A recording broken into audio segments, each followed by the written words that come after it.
Chers amis, chers frères, chers tous, je vous dis bonsoir. Je vous dis bonsoir, je vous dis aussi en passant merci. Merci parce que lors de ma précédente vidéo, j'ai reçu beaucoup de messages en inbox comme sur la page. Je vous dis merci pour votre intérêt. Je vous remercie de m'encourager. J'en ai besoin. Merci pour ceux qui sont venus en inbox pour des améliorations, pour des critiques. Pour toutes ces choses, je vous dis aussi merci parce que c'est de ça justement que je dois me nourrir afin de faire mieux. Mon but est de pouvoir vous apporter ce que j'ai, ce que je pense pouvoir être bénéfique pour certains d'entre nous. Ma communauté est en difficulté. Nous avons des problèmes. Nous ne nous en sortons plus, que ce soit en diaspora, que ce soit au Cameroun. Et le sujet justement que je voudrais aborder ce soir est un sujet trop épique et qui me semble incontournable. Tenez, il s'agit par exemple de quoi? Nous avons aujourd'hui, pour la plupart d'entre nous, besoin, pour les gens de ma génération, de nous affirmer. Pour mieux s'affirmer, il faudrait certes avoir une voiture, avoir une maison, un emploi stable, mais surtout, il faudrait trouver la bonne personne avec qui nous allons mener le reste de notre vie. Le mariage n'est pas une fin en soi, croyez-moi, c'est une erreur, c'est faux. Le mariage est une fin en soi. Vous le comprendrez si vous n'êtes pas d'accord lorsque vous aurez un certain âge. Pour le moment, restons sur le sujet. Alors, lorsque vous avez envie de vous mettre avec quelqu'un, est-ce que vous vous posez les bonnes questions? Est-ce que vous arrivez à la bonne conclusion? Est-ce que vous partez d'un constat, vous étudiez et enfin vous prenez la décision de vous mettre avec cette personne pour la chose du mariage? Le constat aujourd'hui est que non, parce que les résultats, le taux de divorce aujourd'hui connaît une expansion impensable, jamais atteinte par le passé. Comment ça s'explique? Que ce soit en diaspora, que ce soit au Cameroun chez nous, nous constatons que la plupart des gens qui se marient juste quelques mois plus tard ont un souci, ont un souhait le plus immédiat de rompre avec le mariage. Qu'est-ce qui s'est passé? Pourquoi n'avons-nous pas pris le temps de mieux comprendre les choses? Où a été l'erreur? L'erreur n'est pas dans le mariage, mes amis. L'erreur, c'est avant le mariage. Est-ce que vous avez pris le temps de bien vous connaître? Est-ce que vous savez avec qui vous avez partagé tout ce temps de fiançailles? Est-ce que vous savez qui il est? Comment il a été avant? Quel genre de personne ça a été avant de vous rencontrer? Est-ce que vous ne vous contentez plus aujourd'hui, au jour d'aujourd'hui, vous mes sœurs, vous mes frères, de regarder juste la stabilité que le mariage pourrait vous apporter? Est-ce que vous ne vous posez pas la question de savoir, ceci m'arrive, est-ce que ce n'est pas de ma faute? À deux étapes, nous avons un problème. La première étape, c'est entre les deux.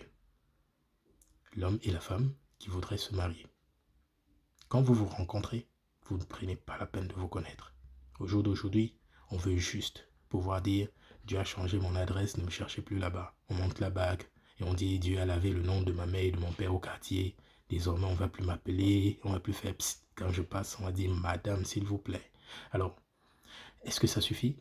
Non, ça ne suffit pas. Déjà entre vous, il y a un travail de fond qu'il faudrait faire à chaque fois. À chaque fois. Si vous ratez de le faire, la catastrophe, c'est inévitable. Vous allez, si vous ne vous séparez pas, vivre les pires moments de votre vie. Pourquoi? Parce que vous n'avez pas été attentif. Attentif à connaître l'autre. Attentif à comprendre qui est l'autre avec qui on veut s'engager pour une chose aussi importante. Vous vous rendez compte, il y aura des enfants qui vont naître. Il y aura vos vies qui doivent s'aboutir. Il y aura des choses, des responsabilités attendues envers le conjoint, envers les enfants, envers les parents, envers les amis. Tellement de choses. La vie va changer drastiquement. C'est-à-dire on sera désormais une autre personne dans une autre peau. Rien à voir avec copinage où on est à gauche, à droite, on se lève le matin, on va, on rentre le soir et tout. C'est différent désormais. Pourquoi est-ce qu'on ne prend pas la peine de se rassurer avant d'y aller? Pourquoi est-ce que désormais la chanson c'est oh non, vraiment, j'avais fait une erreur. J'avais fait une erreur. On n'a pas pris le temps de regarder. Deuxième point, les familles. Vous croyez que c'est du n'importe quoi, mais non. Les familles, c'est très important pour un mariage.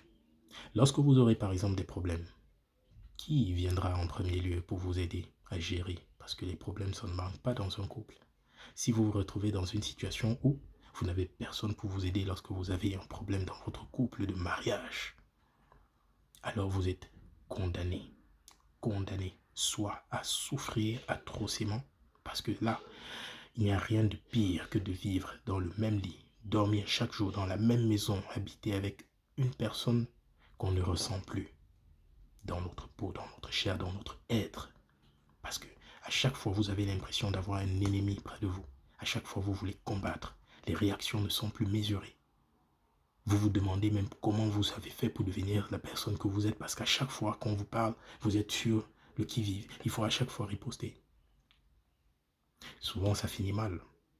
Je vous passe les exemples du Canada et de tout ça, tout ce qui a fait tous ces choux gras sur les réseaux sociaux il y a de cela 1 an, 2 ans. C'est quoi la cause? Les familles aussi. Est-ce que les parents ont observé? Est-ce que vous l'avez envoyé habiter 2 semaines, 1 mois avec la maman, avec le papa? Vous pensez que c'est seulement... C'est pas simple. Il faut prendre la peine. Vous aurez beau dire non. Ah, on peut se passer de tout ça. Alors celui qui dit ça, moi je lui dis, rendez-vous. Vous ne pouvez pas y aller tous les deux, juste. En négligeant la vie des uns et des autres. Même si vous ne devez pas les prendre pour agents comptants, vous devez quand même y donner un certain sens, y apporter une certaine valeur, afin que ça puisse vous guider. Vous avez besoin d'être guidé en ce qui concerne la chose du mariage. Nous l'avons tous. Nous avons tous besoin de cela. Lorsque nos parents ne sont pas d'accord, prenons la peine de savoir pourquoi est-ce qu'ils ne sont pas d'accord. Ils peuvent se tromper, mais au moins nous avons pris la peine d'écouter, d'observer, de juger, d'analyser. Ne courons pas juste parce qu'on dit je l'aime ou elle m'aime et puis c'est tout, on va bien faire. Donc, si elle m'aime et que je l'aime, ça va, le tour est joué. Non, c'est pas toujours ça parce que on dit ce que le parent voit étant assis, l'enfant, même sur la colline, n'apercevra pas. Prenons la peine d'écouter. Pour ceux de ma culture ou bien d'autres cultures qui adoptent ce système, il y a ce qu'on appelle le Ngambi. Vous pouvez le faire. Donnez-vous une chance d'avoir tout essayé, d'avoir tout vérifié avant de vous lancer. Parce qu'il n'y a pas de retour possible. Lorsque vous arrivez, vous avez déjà un enfant, 2, 3. Et puis là, vous tombez dans la situation de « Oh, je ne savais pas que tu étais comme ça ». Il n'y a plus rien à faire. Vous êtes coincé. Et même si vous réussissez à vous séparer, il y a des blessures à vie. Vous allez vivre avec ça. Ça va vous tracasser. Vous ne pourrez plus sortir de cet engrenage dans lequel vous vous êtes vous-même lancé volontairement. Parce qu'il y avait possibilité de mieux faire. Mais vous avez refusé de regarder la réalité. Vous avez préféré foncer. Faites attention. Je vous le recommande. Prenez la peine. Ce n'est pas parce qu'il a une belle voiture, il a une société ou bien il a une situation professionnelle stable, il travaille pour l'État, la pension retraite va tomber jusqu'à la fin de la vie.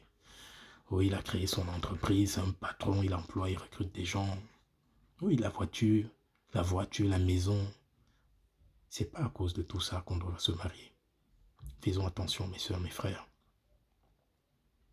En ce qui concerne donc la chose du mariage, sachez qu'afin que les choses puissent changer, nous devons commencer par améliorer tout dès le bas. Rencontrons des gens, causons, prenons des avis. Ne soyons pas si butés à chaque fois, parce qu'on a vu peut-être la femme qui nous plaît, juste l'aspect physique nous fait chavirer. Ce serait parfait, n'est-ce pas, d'avoir l'aspect physique et d'avoir l'aspect moral en même temps, tous les deux combinés. Ce serait excellent. Mais pour y arriver, croyez-moi, je préfère encore que vous soyez accompagné de quelqu'un qui ne brille pas tant, mais qui vous aime, qui vous respecte, qui vous accorde votre place, votre dignité, parce que vous avez pris le temps de bien observer et que vous avez fait le bon choix. Que quelqu'un qui brille de tout feu, de mille feux et qui vous tracassera toute votre vie. Lorsque vous aurez déjà des enfants, comment est-ce que ça va se passer?